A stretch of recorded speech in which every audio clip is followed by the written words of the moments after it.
Elvis Presley, one of my first boyfriends. Well, actually, Ricky Nelson took he was second, yeah. I picked this song, the lyrics, when you walk through a storm, hold your head up high, and don't be afraid of the dark. I think they really speak to where I am right now in my personal journey. First time I've been on the platform for a very long time. Tried earlier this year and didn't quite make it, so I thought I'd give it a try again. Today my talk title is From Fear to Hope. And it's pretty easy to say, just go from fear to hope. But it's not so easy to live. And it's not so easy to walk through the storms with our head held high when things seem dark and uncomfortable. So my question is, I know I'm not the only one, so I'd like to ask you, who in this room is not now, or has not gone through that dark period, those storms that have been filled with fear? Who hasn't been there? We've all been there, haven't we? Some of us are there right now, whether it's through our health, or our finances, or our employment, or our non-employment, whatever that looks like, our relationships, our losses, it doesn't matter. We've all been there. I know we have. And really, for me, my return to this platform to give a talk today is one of those walk through the storm with your head up high dark moments, because I am hoping that I don't fall apart in sorrow like I did last time, so that I wasn't able to do a very good job. See, the thing is, it's not my job to take you down with me into my despair. My job is to inspire you, not to send you into desperation along with me. So, it's no secret that I've been through a lot the last year and a little bit. Have had a lot of great losses, a lot of sorrow. And for the first time in my life, I've had to admit I'm not fine. How often do we say when someone asks us how we are, oh, I'm fine, I'm fine. Well, for the first time in my life, I've admitted I am just not fine.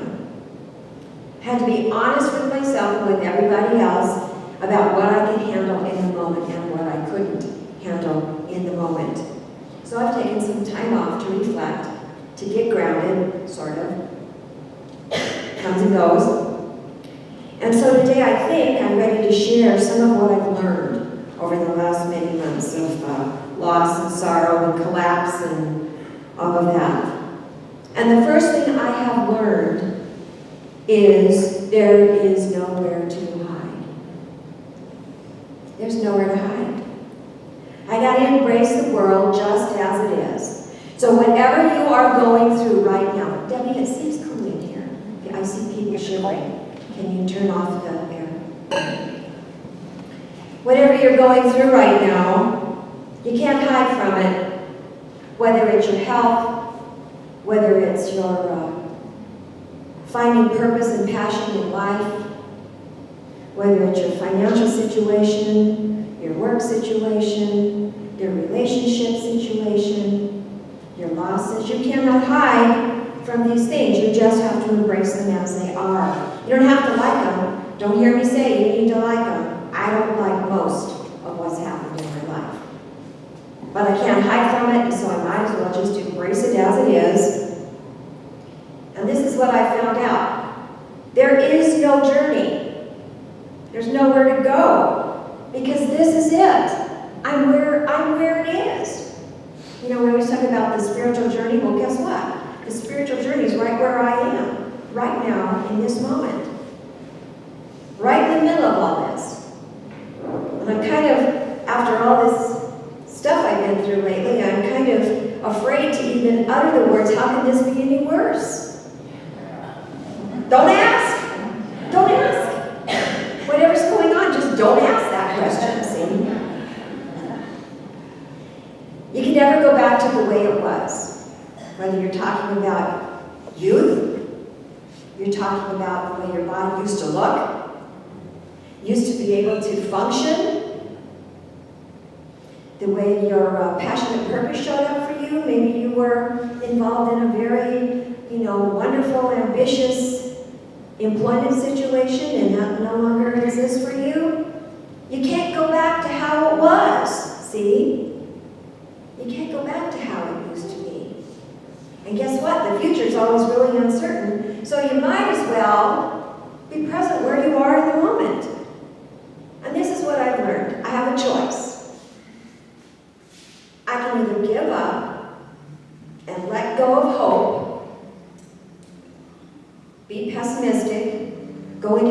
of darkness that Glenda talks about and stay there, retreat, become trapped within the limiting boundaries of my own thinking and my own suffering and my own drama. And boy, has it been a drama. And so have you been in dramas. I know that. Or I can either give up and let go of hope, or I can make the simple acknowledgement that whatever this darn thing is, I'm part of a dynamic, shifting whole of life. It's all about change. It's all about uncertainties. It's all about unexpected. It's all about uninvited for sure. And so I get to embrace the deepest, most fundamental question. I get to ask myself, do I really want to be here or not? Do I really want to be here or not? Now, I got to tell you, I've been in that place where I thought maybe I didn't. Not recently, by the way. Not recently. Do I let go of hope and stay in that icy place? Do I stand on the sidelines of life because something has collapsed around me? My job's gone. My daughter's gone. My home was almost gone. My son moved. Gallivant, my big boxer, moved with him. My granddaughter moved. Do I stay and watch all of that? Stand on the sidelines of this sadness and just watch life go by? Or do I remember that I have an unshakable bond with life? Do I remember that I am that unique spark of the divine? I got work to do. The simple wonder of being a human being means that I'm divine, and I am the meeting place of that divinity and this humanity. And guess what? I got to put my feet to the ground and get busy. Not stand on the sidelines, not retreat, not fold up, not collapse into despair. I have to embrace what is creatively, and I got to participate in that. One of the things that I'm trying to learn how to do is figure out how to eat. I'm trying to figure out how to eat. Now, is that silly? But it is. I have been preparing meals my entire adult life, since I was 20 years old, for a group of people. A group, I don't know how to cook for one person. I don't know how to shop for one person. I can't figure it out. I'm working on it. I'm working on, fundamentally, the skill set that I developed over my entire lifetime is no longer useful. I'm no longer a corporate wife, and all those wonderful things I learned as a mother of all these people living in my home up until just a few weeks ago, it's irrelevant now. I got to learn something new. You remember that song, Peggy Lee? Is this all there is? Is that all there is?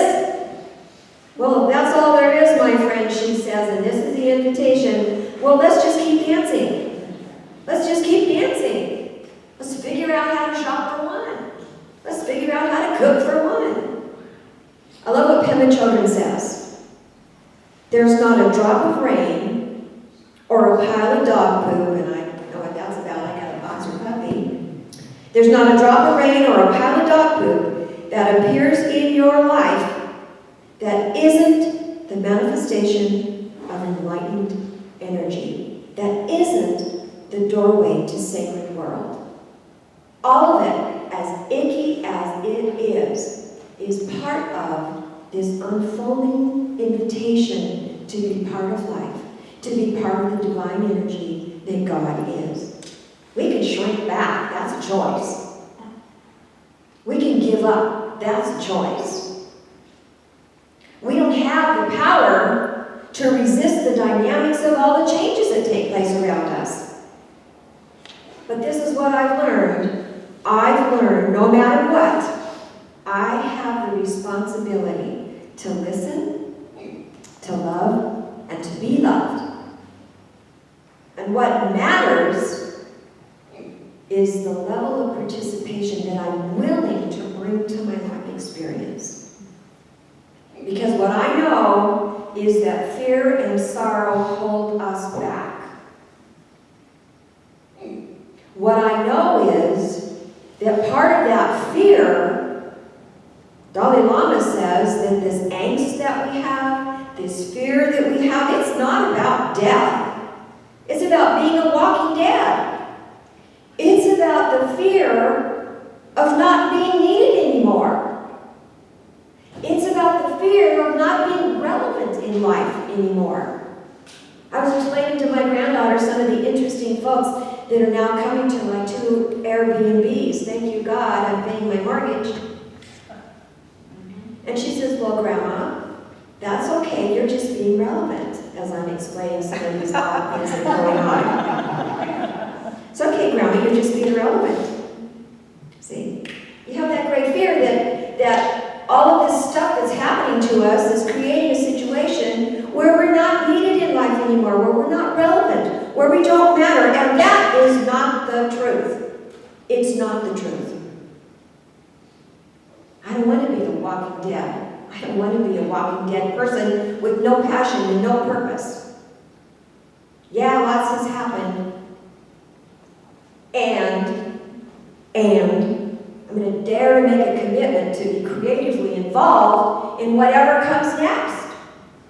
To say yes, even when the path that I thought I was walking is crumbling all over, I'm going to take the next indicated step.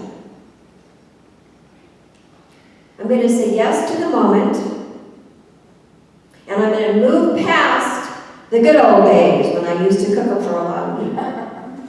The good old days when I used to make chicken and dumplings and pot roast and stuff. The good old days. And I'm going to stay away from the idea that the best is yet to come, because I don't know that. I'm going to stay solid, and this is it. This is the now moment. This is where it is, and this is where I dance. I'm going to heal into that moment. I don't know how it's going to turn out. Well, actually, I do know how it's going to turn out. It turned out like this. This is how it's turning out. Whatever's going on in your life, this is how your life is turning out. This is it. One of my favorite authors, Orion Mountain Dreamer, that teases me.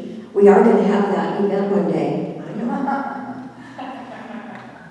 I love what she says. She says, I don't want to know how old you are.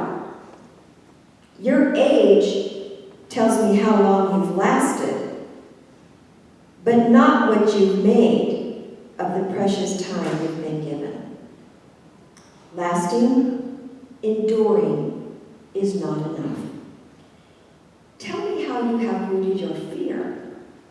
What surprises me most in the moments that follow facing fear is that the world continues.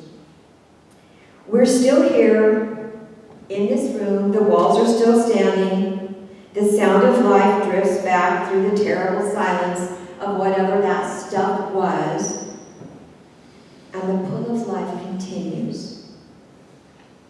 And she says, my soul is too aligned with life to give up. So I invite you to consider this. Today I'm happy to be here. I'm happy to be. Are you? Are you happy to be? My soul is too aligned with life to give up. So here's your invitation. Just for today.